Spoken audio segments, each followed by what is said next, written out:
জাতীয় সংসদ নির্বাচনে অংশ নিচ্ছেন, প্রতীক পেয়েছেন, জয় নিয়ে কতটা প্রত্যাশা করেন এবং নির্বাচনকে চ্যালেঞ্জ হিসেবে দেখছেন কিনা? জয় চেষ্টা করবো ইনশাআল্লাহ। মানুষ কেন আপনাকে ভোট দিবে? কেন দেবে? আমার বিগত দিনের সহযোগিতা আমি বিগত দিনে জনগণের জন্য কী করেছি, মানুষের পাশে দাঁড়িয়েছি, কীভাবে কাজ করেছি, তার সময় যায় হয়তো সেই জন্য ভোট দিতে হবে। ইসলামী আন্দোলন এবং জামায়াত অনেক জায়গায় ছাড় দিচ্ছে নিজেদের ভিতরে, ভোট প্রকাশ্যে না করলেও তাতে ধানের শীষের ভোটের উপরে কোনো প্রভাব পড়বে কিনা বিএনপি? আশা করি দুজনে একই জিনিস।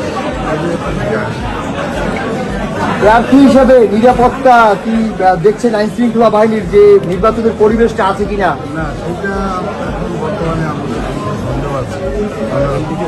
ভালোভাবে থাকতে পারবো কিনা আমরা সন্ত্রাসের হাত থেকে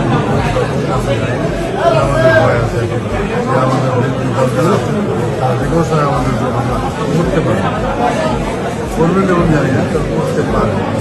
ফেয়ার ইলেকশনের জন্য ইলেকশন কমিশনের প্রতি কি আহ্বান থাকবে আপনার? তাদেরকে তারা কোন দল মনে ধারণ করেন সেটা তো আমরা জানি না। আশা করি এবার প্রশাসন আগের মতো কাজ করবে।